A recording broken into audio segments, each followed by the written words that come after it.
Donc, j'ai voulu partager avec vous ce que j'ai lu dans les livres du Rav ou ce que j'ai pu écouter dans les livres, dans les cours du Rav. Alors, bien sûr, j'ai demandé au Rav sa permission et sa bracha.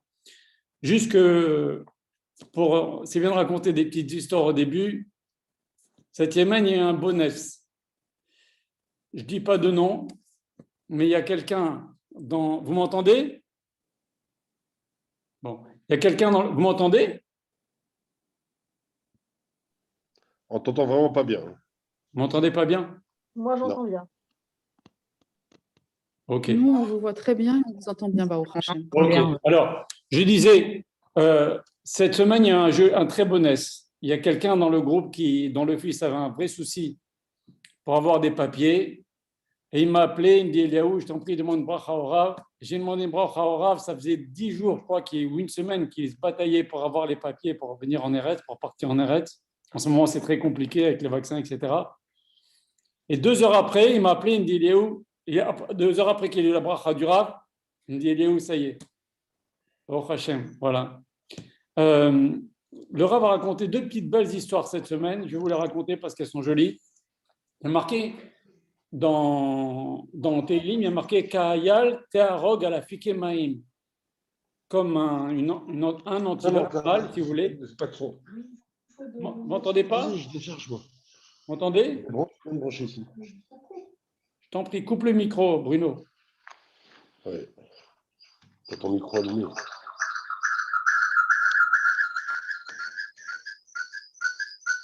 Tu coupes Bruno, s'il te plaît. C'est pas moi, hein. Attends, je comprends plus rien. Là, là. Ah ouais, il y a un problème. Là. Non. Alors, ok. En tous les cas.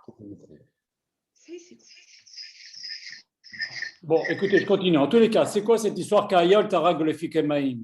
Ta'arog, c'est une antilope, mais c'est un mâle. Si c'est une femelle, on dit Ka'ayala.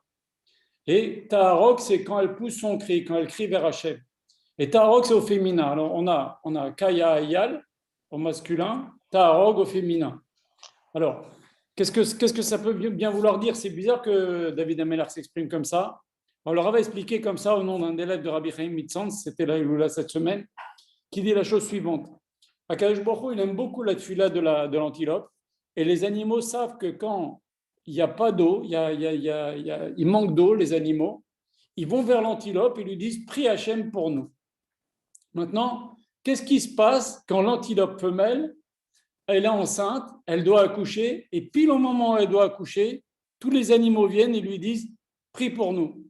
Qu'est-ce qu'elle fait? Elle oublie qu'elle est une femelle en train d'accoucher, elle se considère comme un mâle. C'est pour ça qu'il y a marqué Ka'ayal en masculin, Ta'arog. Donc, un dirigeant d'une communauté, il doit savoir mettre ses soucis de côté et prier pour le Ka'al. Pareil aussi, le Rabbi a raconté une belle histoire du Rabbi de Ponyovitch, qui après-guerre a passé dans les communautés. Lui, le pauvre, il a perdu 10 enfants. Il est passé dans les communautés pour essayer de récupérer des orphelins en Europe. Et ces orphelins, ils avaient été récupérés dans des monastères par des catholiques. Et ils venaient, ils disaient, donnez-moi les enfants. Il dit, non, non, non. On leur disait, non, non, non, non, c'est des juifs. C'est des goïs, c'est des goïs. Ils disaient, mais non, non, non, je sais qu'il y a des juifs, vous avez récupéré des juifs.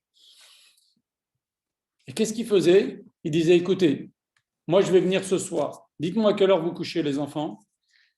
Il arrivait, le Rado Ponyovitch, quand il couchait les enfants, et quand les enfants étaient calmes, ils se mettaient à crier Shema Israël, Hashem Elokeinu, Hashem Echad. Et là, il y avait plein d'enfants qui se levaient sur leur lit, qui disaient Maman, papa.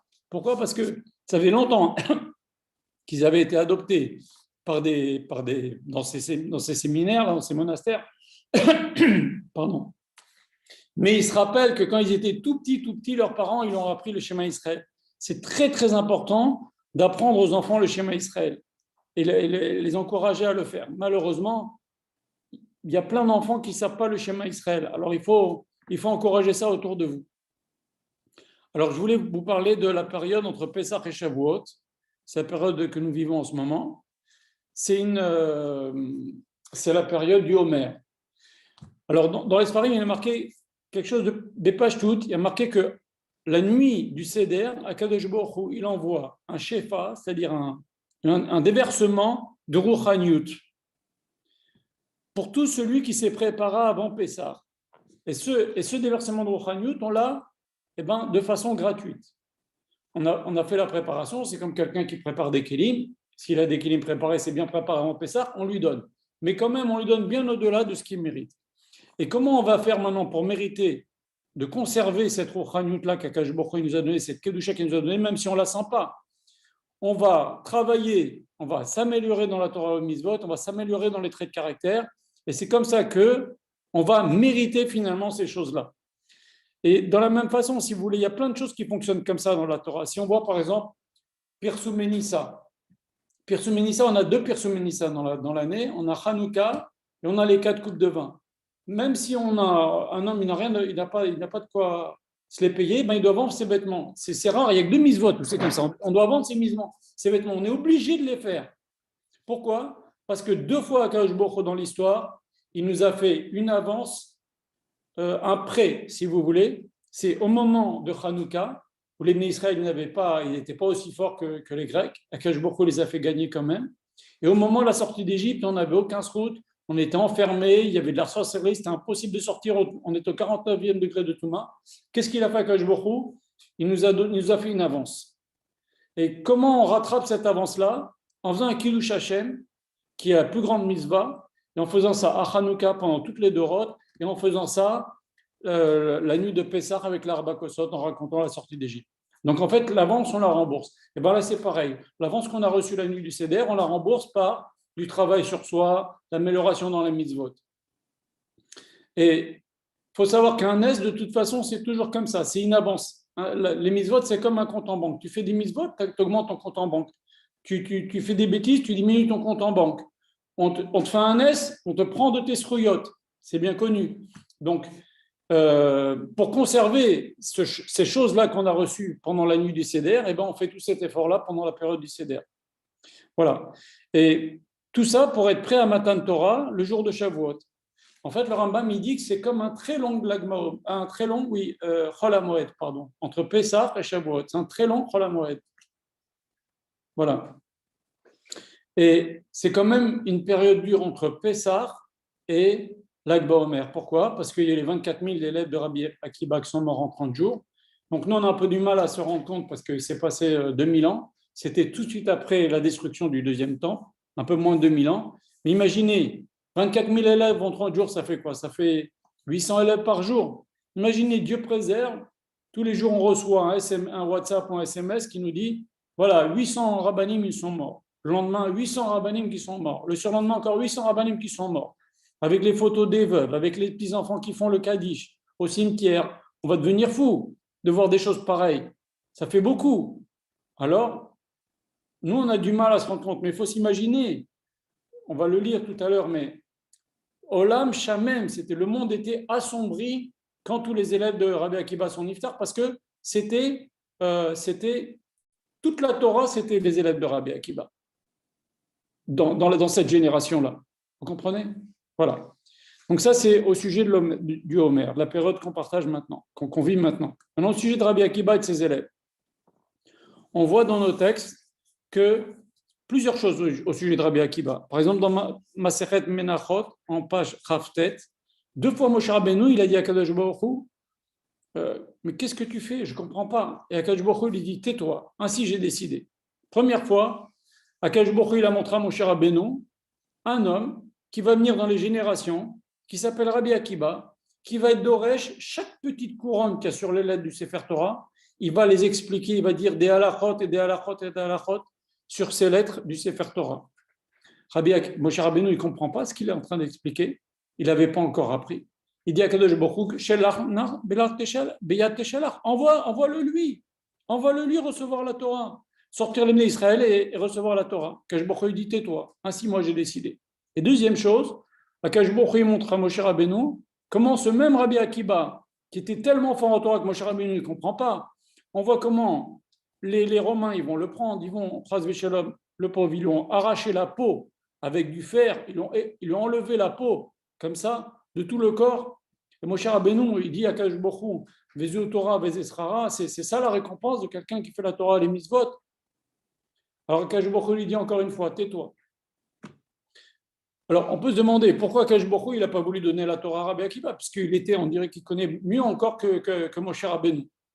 Et puis, Rabbi Akiva, au moment où il est en train de se faire tuer par les Romains, c'était Kippour, il fait le schéma Israël juste avant de mourir, et ses élèves ils lui disent, Rabbi, ça nous fait de la peine de te voir comme ça. Il leur dit, Kol Yamai, Chiketi les Shahazot, toute ma vie j'ai attendu ce moment-là. Qu'est-ce que ça veut dire? Toute ma vie j'ai attendu pour ce moment-là, pour mourir. On va parler après, on va donner toutes les réponses après, ok? La Gemara raconte aussi dans Maseret Yebamot un truc incroyable, très bizarre. Regardez ce que dit la Gemara dans Yebamot, je vous lis dans le texte. Tanya Amar Rabban Gamliel, une fois je voyageais en bateau, et je voyais à côté de moi un autre bateau, Shenish Bera, qui s'est brisé, qui a coulé. J'ai eu de la peine parce que dedans, dans le bateau, il y avait un Talmid Chacham. Ou Manu, qui c'était Rabbi Akiba. Quand je suis arrivé sur la terre ferme, Rabbi Akiba, je l'ai vu qui était déjà en train de donner des cours de halakha, de juger des dinim, de faire des dîners Torah. À Martilo, j'ai dit, Béni, mi alecha, mon fils, comment tu as fait pour t'en sortir? Il répond à Rabbi Akiba, à Marli, il m'a dit, Daf, shel sefina nisdaveni, une poutre du bateau, Daf, shel sefina nisdaveni, vechol gal vegal, et toute vague, chez Batiala, qui est venue contre moi, neneti li roche, j'ai baissé la tête. Alors, on peut poser différentes questions sur cette Gemara. C'est lié, c'est Rabbi Akiba, on parle de Rabbi Akiba, c'est lié avec l'Omer. Ce n'est pas tous les jours, d'abord, que deux Tanaïm, ils voyagent dans deux bateaux différents. Et l'un, il a une tempête, l'autre, il n'a pas de tempête. Rabban Gamliel, il n'a pas eu une tempête. Rabbi Akiba, il a eu une tempête. Il a vu son bateau couler, lui, il n'a rien eu.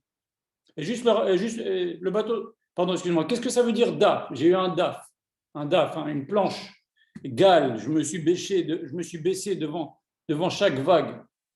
Et puis, qu'est-ce que ça veut dire? Comment tu t'en es sorti? Ben voilà, il s'en est sorti. Qu'est-ce que ça va te servir à quoi? Ça va changer quoi qu'il te raconte? D'accord? Alors, il y a un grand remède, on va essayer d'en parler dans ce texte du chasse.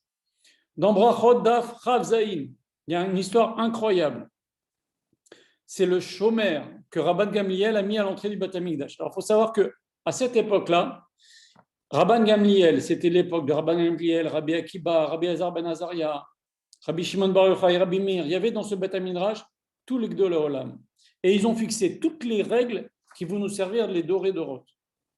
Maintenant, Rabban Gamliel, sachant que c'est fondamental pour les générations ce qui va être fixé, il a mis un gardien à l'entrée du Beth Midrash, c'est connu, qui devait ne laisser rentrer que celui qui est Toro Kebaro, qui est comme il est à l'intérieur, comme il est à l'extérieur, il est à l'intérieur. Ça veut dire, il devait savoir cette personne-là, je le vois, tu as l'air d'être un tzaddik, mais est-ce que tu as un tzaddik en vrai? Si vraiment c'est un tzaddik, il le laisse rentrer, sinon il ne le laisse pas rentrer. D'accord? Alors, on peut se poser la question, qui peut savoir ce qui est à l'intérieur d'une personne? Il y a des tas de gens, on le voit très très bien. Et c'est pas en vérité, ils font des choses pas bien. Et puis, qu'est-ce qu'il est devenu ce chômeur? On n'en entend plus jamais parler. On continue. Dans Yebamot, Daf Samer Bet. Alors là, on va rentrer dans le vif. Qu'est-ce qui s'est passé avec les élèves de Rabbi Akiba? Je vais vous lire le texte.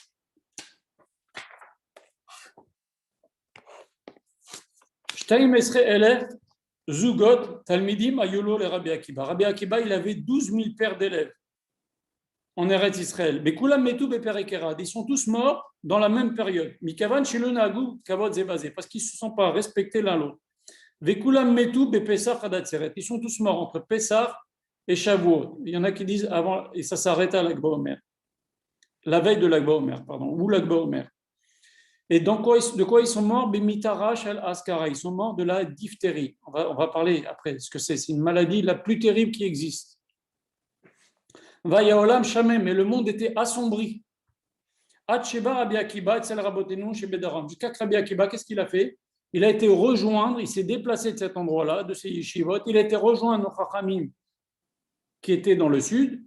C'était déjà ses élèves. On va les citer. C'est Rabbi Shimon Bar Yochai, Rabbi Meir, Rabbi Yehuda Barila, c'est Rabbi aussi, Rabbi Elazar ben Shamoua, et il leur a enseigné la Torah pendant 1 an. Donc à partir de Lag BaOmer, il est descendu, il a enseigné la Torah pendant 1 an.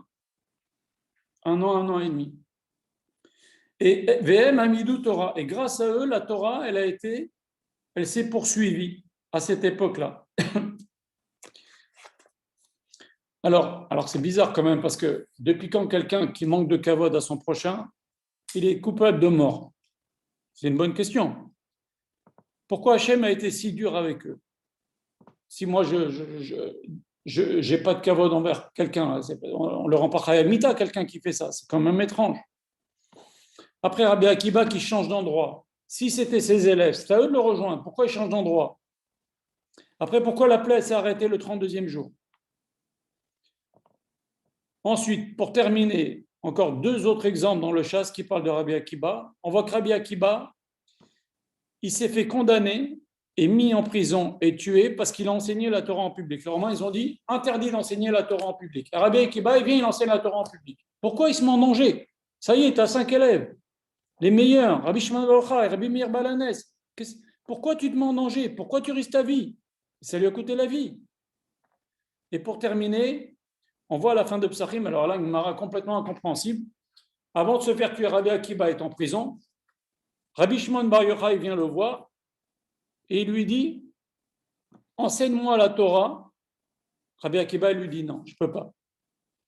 Rabbi Shimon bar Yochai lui dit enseigne-moi la Torah, sinon je dis à mon père Yochai et il en parlera à la cour pour te punir encore plus.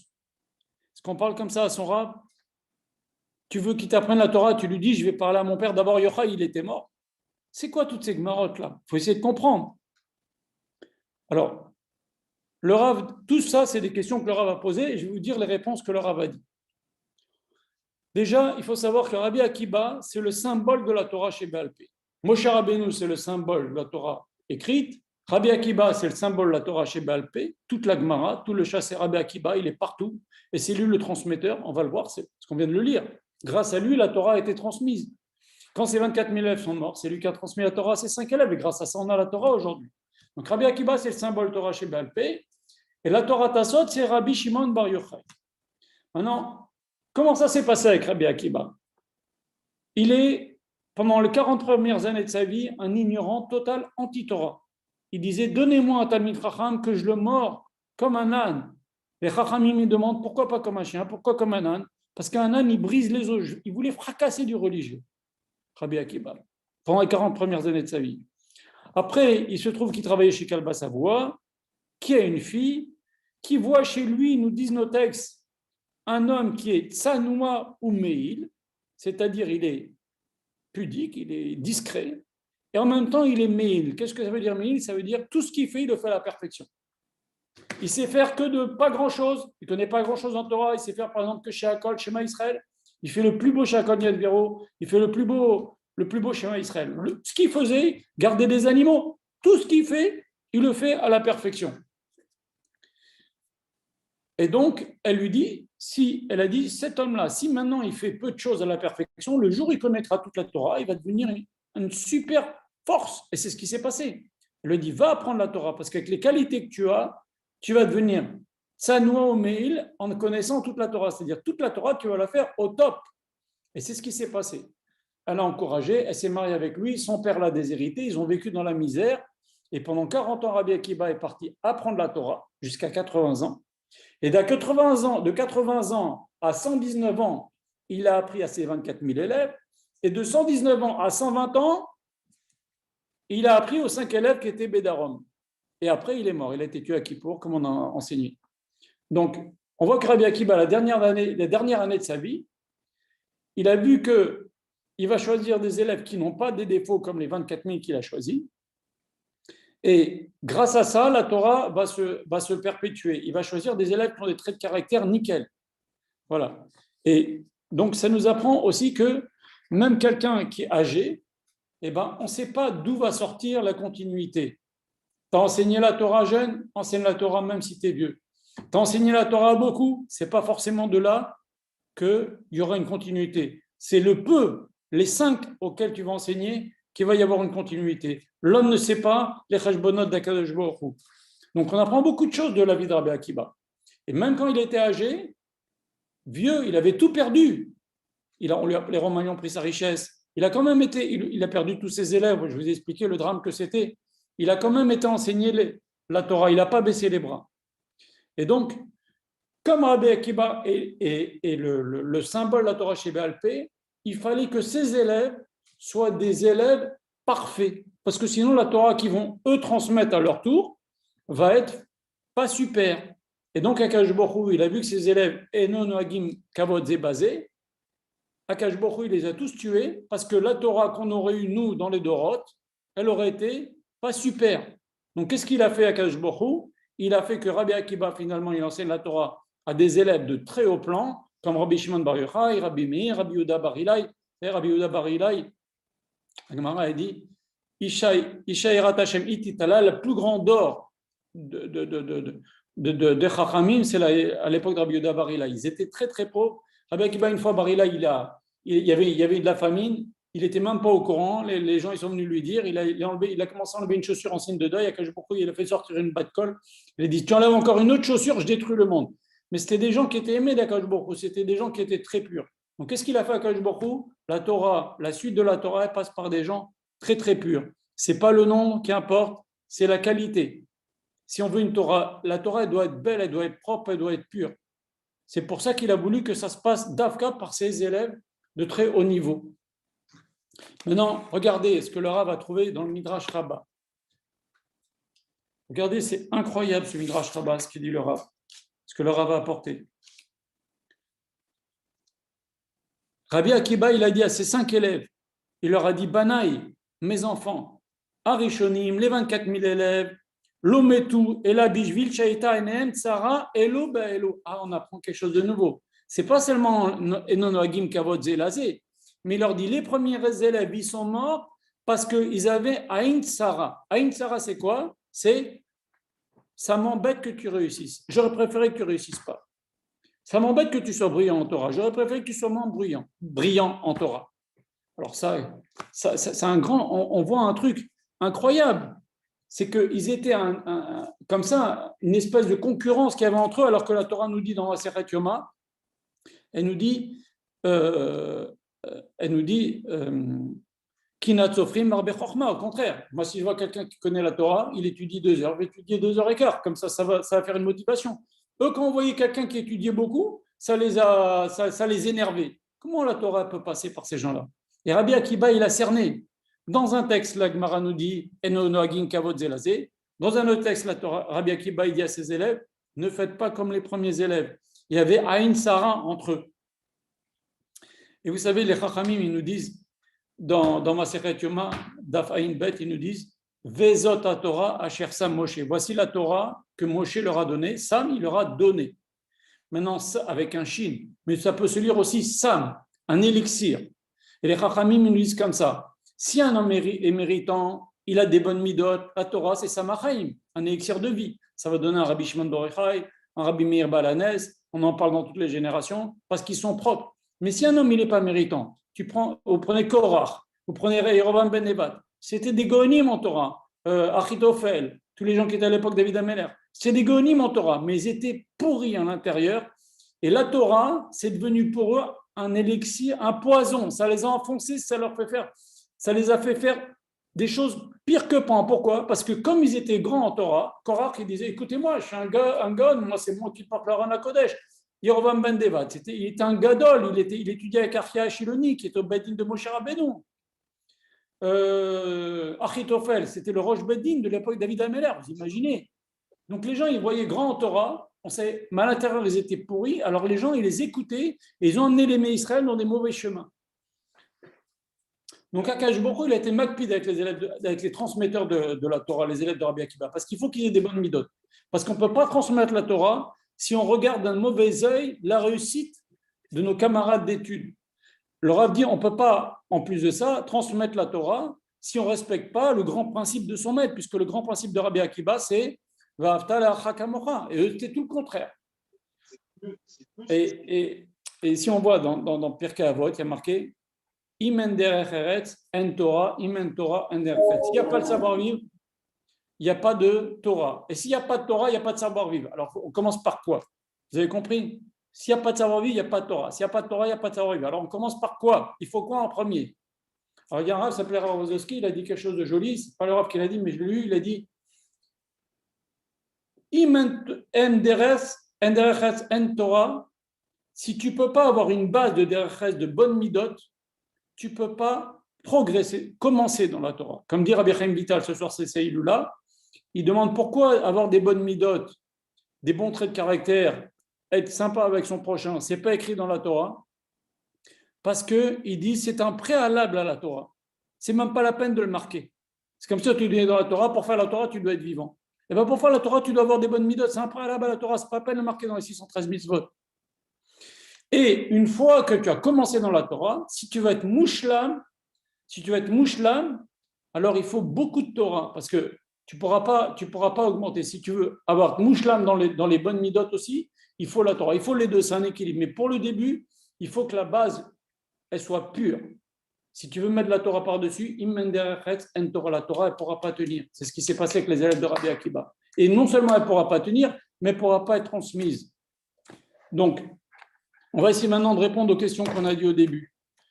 Pourquoi Akadosh Baruch Hu, il n'a pas voulu donner la Torah par Rabbi Akiba? Rabbi Akiba, il était Ben Gerim. Si imaginez maintenant la Torah, elle est transmise par un descendant de guerre. Vous imaginez l'accusation qu'il y a sur les Bnei Israël? Ce serait grave. Maintenant, quand Rabbi Akiba, il a dit Kol yamai chiketi la yamazé, toute ma vie, j'ai attendu de mourir. Ça veut dire quoi? Ça veut dire que un homme, il ne peut pas arriver au niveau de Rabbi Akiba s'il ne travaille pas tout le temps. Même, on peut pas, comme il dit le Rav très souvent, il dit, il n'y a pas un comprimé qu'on avale et on devient tzaddik. Avancer dans la Torah, c'est un travail de tous les jours. Tous les jours, travail sur soi, travail d'études, etc. Donc il leur dit encore une dernière leçon au moment de mourir, il a dit, toute ma vie, j'ai attendu. Toute ma vie, j'ai travaillé pour cela. On ne peut pas arriver au niveau de Rabbi Akiba, de faire Shema Israël, Hashem Ekun, Hashem Echad, et mourir. Il rigolait Rabbi Akiba quand on lui a enlevé la peau, ils disent nos Khamim. Il rigolait, il ne sentait rien. Alors, il y a un sot que j'ai dans ses fers, Rabbi Israël aussi, Rabbi Hashem, il l'avait dit, quelqu'un qui meurt à l'Kiddush de Hashem, il ne sent rien. Voilà, donc on apprend aussi de cette Rabbi Akiba que monter, c'est un travail qui prend des années, ça ne se fait pas comme ça en 2 secondes. C'est ça qu'il a dit, Kol Yamai Chiketi. Alors maintenant, l'histoire du bateau. Alors, l'histoire du bateau, il y a un remède extraordinaire, le Rabbi dit extraordinaire. C'est quoi le bateau? C'est quoi la mer? Vous savez, il y a une Gemara qui dit que Rabba ben Nachmani, il était un jour sur un bateau, il a vu une petite île, il est descendu, il a fait un petit feu, il s'est chauffé un petit café, et en vérité, ce n'était pas une île, c'est le Léviathan. Il s'est retourné, il a eu mal avec le feu qu'il y avait sur le dos, il s'est retourné, il s'est retrouvé dans le Rabba ben Nachmani. La Gemara ne raconte pas des histoires comme ça. C'est des rémazim. C'est un homme, il doit savoir que la mer, il n'y a rien de plus instable que la mer. On peut avoir une mer d'huile et d'un seul coup, il y a des orages avec des vagues de 10 mètres. Eh bien, la vie, c'est la même chose. Il a voulu, il est tranquille, il va très bien, tout est super, je vais kiffer un peu, je me mets sur une île, etc. Akadosh Baruch Hu, il peut transformer la vie d'une personne en 2 secondes. Alors, c'est quoi? Ils étaient les deux sur la mer, Rabban Gamliel et Rabbi Akiba. Rabban Gamliel, c'est quoi le bateau? C'est sa yeshiva. Et là, le bateau de Rabbi Akiba qui s'est écrasé, c'est la yeshiva. Comme on a dit, quand avant Avinu il est mort, on a dit Vaï l'adore chez Avda Kavranita. Malheur à la génération dont le capitaine est mort. Ça veut dire, le bateau, c'est la yeshiva, c'est son entourage. Rabban Gamliel qui a mis un chômeur, qui a laissé que des élèves tzadikim, son bateau, il arrivait à bon port. Rabbi Akiba, qui a ouvert les ports, qui a enseigné à 24 000 élèves, son bateau, il s'est brisé. Et Rabbi Akiba, il a failli mourir. Et comment il s'en est sorti? Il s'accrochait à Daf, il a encore enseigné la Gemara. Et qu'est-ce qu'il a fait? Il a baissé la tête à Kol Gal Vegal. C'est quoi Gal Vegal? C'est l'Akba Omer. C'est parce qu'il a enseigné à Rabbi Akiba. Il s'en est sorti parce qu'il a enseigné à Rabbi Shimon Bar Yochai, Lag. Vous comprenez? Et il a commencé à enseigner à partir du 32e jour du Homer. C'est le jour où on dit il faut une mitzvah de Ben Adam, il faut aimer son prochain. Vous savez, pendant les 49 jours du Homer, il y a 48 jours. On apprend les 48 malot de la Torah. Le 49e jour, on révise. Après, c'est Shavuot. Si vous prenez le 32e jour, c'est la mitzvah d'aimer. qu'il faut aimer son prochain. C'est comme ça qu'on monte dans la Torah. Et Rabbi Akiba, il s'en est sorti car lui, il a eu, ses yeshivas s'est brisé, mais il s'en est sorti comment? Car il a quand même continué à enseigner la Torah à ses 5 élèves, qui sont les élèves qu'on a cités, Rabbi Shimon bar Yochai, Rabbi Meir, etc. Et c'est ça, Gal Végal, c'est Lag BaOmer. Et en vérité, quand on fête Lag BaOmer, il faut savoir, on ne fête pas seulement la mort de Rabbi Shimon bar Yochai, on fête que Rabbi Akiba n'est pas mort et qu'il a pu transmettre la Torah. Parce que si Rabbi Akiba était mort aussi, on n'aurait pas eu de Torah aujourd'hui. C'est parce que Rabbi Akiba, pendant 1 an, il a transmis la Torah à ses 5 élèves. Il faut savoir aussi que les 5 livres du Chumash, il y a le Sifré, la Mechita, il y a des commentateurs des Tanaïm sur le Chumash. Et c'est comme ça qu'on arrive à interpréter le Chumash, et comme ça, on tire toute la halachot, après dans la Gemara, etc. Des Braithot, etc. Et ces 5-là qui ont expliqué le Chumash, de maître à élève, c'est qui leur a transmis? C'est Rabbi Akiba, c'est la base de la Torah Sheba'al Peh, c'est les 5 qui leur a appris pendant 1 an. Et donc, en fait, on fête à Lag BaOmer le fait que Rabbi Akiba n'est pas mort et qu'il a commencé à enseigner la Torah à ses 5 élèves le jour de Lag BaOmer. Vous comprenez? Donc, toute cette histoire-là de bateau, c'est un remez. Alors maintenant, c'est cette histoire d'ange qui était à l'entrée du Beth Midrash. Qui peut savoir? Alors, les Chachamim, ils disent, cette gardien qui est à l'entrée du Beth Midrash, qui savait qui, on voyait Toho Kebaro, l'intérieur est comme l'extérieur. Il avait l'air tzaddik, mais est-ce qu'il était à l'intérieur? Qui peut voir ça? Un être humain ne peut pas voir ça. Les Chachamim, ils disent, c'est un ange. Alors, qu'est-ce qu'il est devenu cet ange-là? On l'a viré quand on a déchu Rabban Gamliel de sa Nessiout, on l'a déchu, on l'a viré, cet ange-là, ce gardien-là, ce chômeur-là, et on a mis 700 bancs. Et c'est comme ça qu'ils ont diffusé la Torah. Mais Rabban Gamliel, il avait un cheshbon. Vous voyez, son bateau, il arrivait à la fin. Il n'avait que les meilleurs élèves, parce qu'il fallait mettre les bases de la Torah de façon impeccable. Alors, qu'est-ce qu'il est devenu ce chômeur? Les Chachamim, ils disent, il garde la porte d'entrée de la Torah du Sod. Pour étudier la Torah du Sod, il faut être vraiment Toho Kebaro. Il faut être bien à l'intérieur, comme on a l'air vraiment. D'accord? Et pour expliquer pourquoi maintenant Rabbi Akiba, il enseignait la Torah en public alors qu'il avait déjà ses 5 élèves. Rabbi Akiba, de toute façon, il savait, il a tout perdu. Il lui reste peu de temps à vivre, puisqu'il avait 119 ans, il va mourir à 120 ans. Il a dit, tant que je peux, j'enseigne, tant que je peux, j'enseigne. Et Rabbi Shimon bar Yochai qui vient et qui lui dit, enseigne-moi la Torah, où je dis à mon père. Son père, il était mort déjà. Enseigne-moi la Torah, où je dis à Yochai. Il te dénoncera à la royauté. Comment Rabbi Shimon bar Yochai, il peut parler comme ça, Rabbi Akiba? Vous savez, Rabbi Shimon bar Yochai, il dit dans la Gemara, venez apprendre chez moi, car toute la Torah que j'ai, je l'ai appris de Rabbi Akiba. Si Dieu veut, si vous voulez qu'on continue, la semaine prochaine, on parlera de Rabbi Akiba. Le Rav, il a des Torahs, il a écrit un livre entier. Il a écrit quand il était en Galoute, ce livre sur Rabbi Akiba. Il a 80 chapitres à peu près. Chaque chapitre, c'est un cours d'1 heure. Donc, comment il a parlé comme ça, Rabbi Shimon bar Yochai? Eh bien, Rabbi Shimon bar Yochai, son père, il était mort. Il a dit, je vais prier mon père Ishaï, qui était Adam Khashouf, et lui va prier à Kadosh Baruch Hu, il va dire à Kadosh Baruch Hu, comment tu l'as dit, Rabbi Akiba? Rabbi Akiba, il vit parce qu'il m'a appris la Torah. Sinon, il devait mourir. Si Rabbi Akiba, on a dit, il vit seulement parce qu'il a le mérite d'avoir enseigné à ses 5 élèves. Alors, c'est grâce à moi que tu vis. Alors, enseigne-moi la Torah. Voilà. J'espère que la Torah du Rav, c'est une Torah, elle est pas difficile. Elle est douce, elle est agréable. C'est un mélange de Torah Shebirtab, Torah Sheba'al Peh, de Remez, de Drash, de Sod. C'est pas trop difficile. Donc, c'est Shavé l'école Nefesh, comme on dit. Alors, si vous avez des questions, je vous invite à les envoyer. Je vais essayer de répondre. Bonsoir. J'entends pas. J'entends rien. Alors, vous pouvez mettre les micros parce que là, j'entends personne. Vous voulez m'écrire si vous voulez?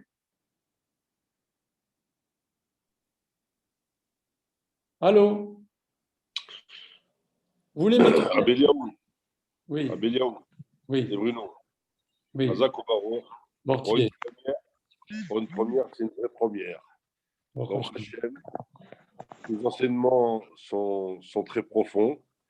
Il me semble. Moi, je n'ai fait que dire ce que le Rav a dit. En tout cas, il me semble à la hauteur de ce que le Rav a transmis. Et je sens que tu transmets ça avec beaucoup de émet. Bon, En tout cas, c'est très intéressant. Et je te dis Khazak et je t'invite à poursuivre. Vraiment, je t'invite à poursuivre et à continuer dans ce chemin-là parce que la France a besoin, en tout cas les Français qui je me suis dit, ce que je me suis dit. ont besoin de bien comprendre les enseignements du Rav. Ouais. Et c'est une première et Khazak Baruch. C'est tout ce que je peux dire. Alors, est-ce que vous avez des questions? Alors, il faut ouvrir le micro si vous avez des questions. Hein. Vous pouvez ouvrir le micro, mais pas les caméras, d'accord, les dames en tous les cas. Alors, il y a mon épouse qui pose une question. Quel est le rôle des femmes dans tout cela? Alors déjà, regardez, on l'a dit tout à l'heure. Rachel, elle a été capable, à l'âge de 16 ans, alors que c'était la fille d'un milliardaire, elle aurait pu se marier avec les plus grands rabbins de la génération. Elle a eu l'intelligence de dire, je vais prendre cet homme-là, il est aujourd'hui moins que tout le monde, et il va être plus fort que tout le monde. Ça, c'est la bina yetera des femmes. Comment elle a pu se dire, cet homme-là, il ne fait pas grand-chose, mais ce qu'il fait, il le fait à merveille. Cet homme-là, dans 40 ans, il va être Rabbi Akiba. Et mieux que ça, vous savez, le Chachamim nous raconte que quand Rabbi Akiba, il a dit d'accord, je vais étudier la Torah, il est parti au Cheder, et voilà qu'il est dans une classe avec des gosses de 6 ou 7 ans, et lui, il a déjà 40 ans. Il est rentré chez lui, il a dit, je ne peux pas. Vous m'entendez? Oui, oui. Il a dit, je ne peux pas, j'ai honte, c'est des gamins, j'ai honte. Sa femme, elle lui dit, viens. Qu'est-ce qu'elle a fait? Elle a pris un âne, elle a mis sur l'âne un pot de fleurs, elle a couvert, elle a fait un trou dans une selle, et elle a couvert le pot de fleurs. Et elle a fait sortir sur le dos de l'âne une rose. Elle a bien couvert, comme ça on ne voit pas. Elle est partie avec son mari, Rabbi Akiba, avec l'âne qui a une rose sur le dos. Ils sont arrivés au marché, tout le monde sont venus, waouh, un âne avec une rose.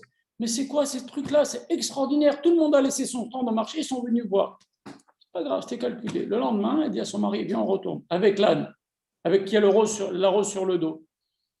Ah, il y a un peu moins de monde. Ça y est, on l'a vu l'année hier, au bout de 3 jours.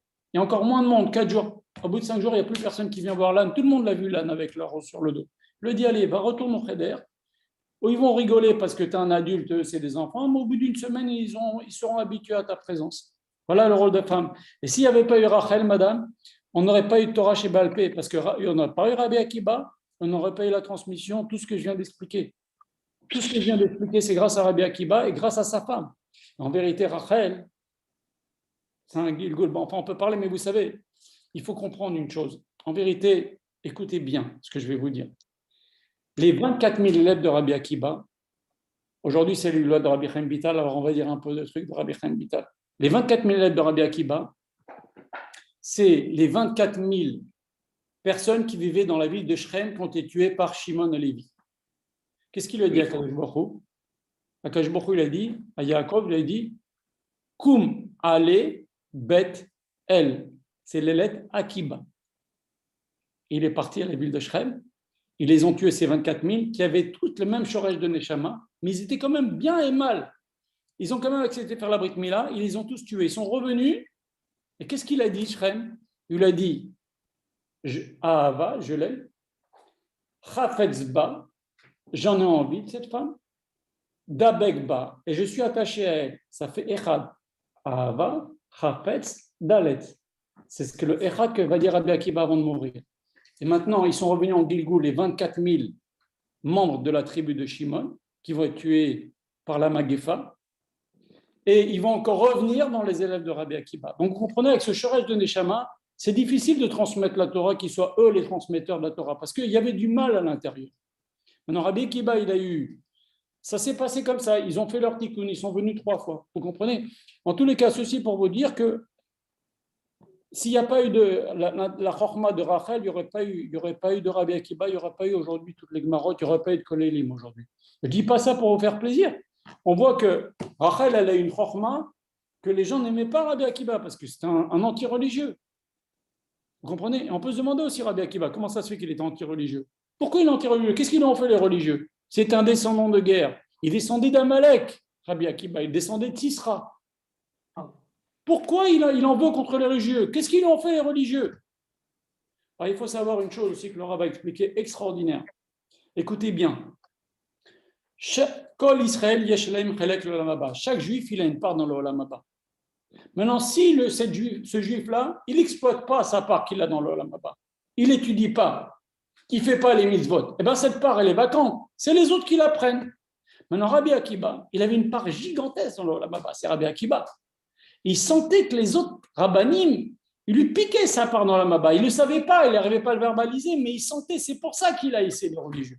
Parce qu'il lui pique sa part géante. Quand quelqu'un il a un grand Yetzer Hara comme ça, il a un potentiel entourage gigantesque et une part dans la base gigantesque. Il faut juste le faire basculer, qu'il se mette à étudier la Torah. Vous comprenez? Et ça, c'est la chorma de qui? De Rachel. Vous comprenez? Rachel, sa femme, qui est le guégoul de Rachel Imanou, soit dit en passant. Vous savez, Masrekot, c'est Barzel. Bila, Rachel, Zilpa, Léa. Il y a à dire, Baruch Hashem. C'est... Tout est lié, Baruch Hashem. Voilà, il y a d'autres questions?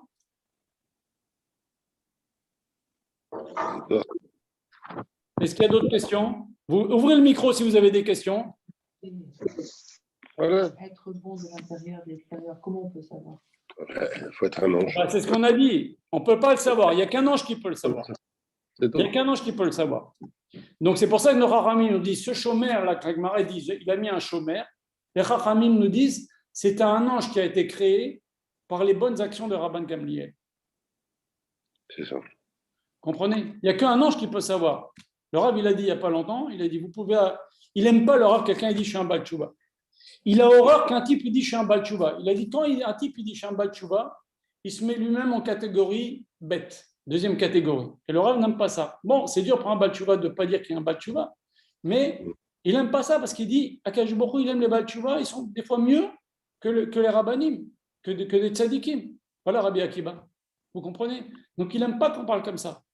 Et donc, personne ne peut savoir l'intérieur. Il y a des gens, regardez, on parlera, si vous voulez qu'on refasse court, on parlera si Dieu veut la semaine prochaine, il y a de quoi dire sur Rabbi Shimon Bar Yochai, des choses extraordinaires. Mais Rabbi Shimon Bar Yochai, le Rav, il racontait un jour une histoire. Il a demandé à Kadosh Baruch Hu, c'est marqué dans le Zohar, il a demandé à Kadosh Baruch Hu, montre-moi qui est avec moi dans l'Olam Haba. Imaginez Rabbi Shimon Bar Yochai, qui est avec lui dans sa place à Chavruta dans l'Olam Haba. Kadosh Baruch Hu lui a montré. Et qui c'est? Un type stamp. Un type, c'est un boucher. Rabbi Akiba, Rabbi Shimon Bar Yochai, il va le voir. Et il parle un peu avec lui. Il ne connaît rien de Torah. Rabbi Shimon Bar Yochai, le Zohar, Rabbi Shimon Bar Yochai, le Torah Tassod. Naasa Adam, Neemar Ba'avurecha. Quand Hachem il a dit Naase Adam, quand on dit dans la chanson Bar Yochai, Naase Adam, Neemar Ba'avurecha, Bar Yochai. Naase Adam, quand Hachem il a dit faisons l'homme, créons l'homme, sa kavana c'était Rabbi Shimon Bar Yochai. Et sa chavruta c'est qui? Un type qui ne sait même pas lire. Donc vous voyez, ce n'est pas forcément l'intérieur, l'extérieur, il y a Kadosh Baruch Hu qui sait. Excuse-moi, il a été parlé avec le Rabbi Shimon Bar Yochai, il a vu que c'était un type, c'est vrai qu'il ne connaissait pas la Torah, mais il a sauvé des centaines de juifs de Pidyon Jouim. Je vous raconterai l'histoire à l'occasion. Mais il a fait Pidyon Jouim, c'est-à-dire de racheter des prisonniers. Il a donné toute sa fortune pour racheter des prisonniers, il a sauvé des familles et des familles et des familles. Et mieux que ça, une prisonnière, il a voulu pour son fils, et au moment du mariage, bon, je peux vous raconter, il y avait un jour, au port, il y a un capitaine de bateau, il était sous l'arc comme ça, il disait, j'ai une cargaison dans mon bateau, si je ne la vends pas très cher, 100 pièces d'or, je vais la jeter. Et à l'époque, il y avait beaucoup de juifs qui étaient comme ça, qui kidnappaient. Par exemple, les 3 Gaonim qui sont en Afrique du Nord, grâce à eux, il y a la Torah en Afrique du Nord, ils ont donné beaucoup en Afrique du Nord, ils ont été kidnappés, eux et leurs femmes.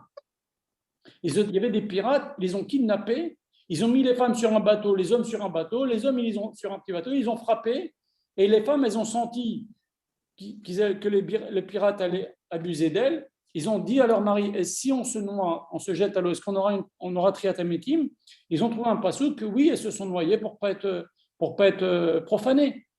Donc c'est une époque difficile. Et donc alors le boucher, il a compris, celui-là, il doit avoir des juifs prisonniers. Dès qu'il y avait un bateau, il y avait des pirates, il attaquait, il les prenait, il les revendait. Il a une valeur marchande. Et il lui a dit, je te les achète. Ok, apporte-moi 100 pièces d'or. Il apporte 100 pièces d'or. Et il dit, non, il me faut 200 pièces d'or. Sinon, je les jette à l'eau. Il n'a pas dit encore ce que c'est. Il a dit, j'ai une cargaison, mais il a compris. Mais il n'a pas dit mes fourrages. Il lui apporte 200 pièces d'or. Il dit, non, 300 pièces d'or. Il lui donne tout, il revend ses biens ici, qu'il va sauver plein de juifs. Il donne 300 pièces d'or, il libère 400 juifs, des femmes, des enfants, des adultes. Il les aurait jetés à l'eau. C'est des chiens, vous comprenez? Et cet homme-là, qui était la Rabota Rabbi Shimon Bar Yochai, il ne connaissait pas la Torah, mais il a fait des Maasim Tovim très chers aux yeux d'Akadosh Baruch Hu. C'est la plus grande tzedaka Pidyon Jvuim. Au point que si quelqu'un il a donné par exemple, si j'ai acheté une tzedaka pour acheter des livres, je ne peux pas acheter avec des chaises en synagogue. Je peux acheter par contre un Aron HaKodesh. On monte Malim Bakodesh et une Moridin. Si j'ai acheté de quoi payer, quelqu'un il a dit j'offre le Aron HaKodesh et on a assez d'argent pour le Aron HaKodesh, on peut acheter plus, on peut acheter un Sefer Torah. Maintenant, s'il y a Pidyon Jvuim, tout même l'argent qu'on a décidé pour un Sefer Torah, on prend, on sauve des vies. On sauve des vies quand on fait Pidyon Jvuim. Et donc, il a sauvé 400 familles, 300 familles, pardon. Au point qu'on peut vendre un Sefer Torah pour sauver des vies. Bien sûr, on peut même vendre un Sefer Torah pour faire un mikvé. Et donc, il a sauvé 300 familles, et parmi ces 300 personnes, 300 juifs, Meshkin, et parmi ces 300-là, il y avait une jeune fille bien. Il a dit, est-ce que tu veux bien te marier avec mon fils? La jeune fille, elle lui dit, tu m'as sauvé, moi, mes parents, mon petit frère, je suis obligé de dire oui, je suis obligé de te dire oui, je te dois la vie. Et on fait la choupa, on prépare des habits, une grande choupa, on fait venir des gens, des rabbinim, etc. Et au moment de la choupa, tu vois la fille qui pleure. Il dit, ma fille, pourquoi tu pleures? Et un autre homme dans la salle qui pleure. Et le fils de cet homme-là, en costume, prêt à se marier, c'est son mariage, il a parlé avec la fille longtemps, etc. Il lui dit, eh ben, je me suis promis, on était promis, lui et moi, on devait se marier ensemble. C'est pour ça que je pleure. Qu'est-ce qu'il dit cet homme? Il dit à son fils, Mechila, allez toi, viens te marier avec cette dame-là. Son fils, il a poussé pour faire ce qu'ils avaient promis entre eux. Mais vous vous rendez compte, il y a des juifs qui ont l'air de rien, mais ils ont des sruyotes extraordinaires. Et il y a des juifs, c'est le contraire, ils ont l'air d'être super, mais ils font des bêtises, lo alenu, lo alechem. C'est connu. Donc, il n'y a qu'un ange, pour répondre à la question, il n'y a qu'un ange qui peut savoir si quelqu'un est à l'intérieur comme il a l'air à l'extérieur. Alors on avait un ange à Sarcelles qui, lui, était capable de voir ce qu'il y avait à l'intérieur des gens. Ouais. Safran Tzadik, j'ai dit Safran Tzadik. Comme le Rav Israël, à la Vachalom. Ah oui, lui, il voyait vraiment ce qu'il y avait à l'intérieur des gens. Je suis témoin de cela. Vraiment. Et il nous manque. Ouais. Bon, alors il y a des questions ou pas? Si vous avez des questions, vous coupez, vous ouvrez votre micro. Élie, s'il vous plaît. Oui. Eliaou. Oui, je t'écoute.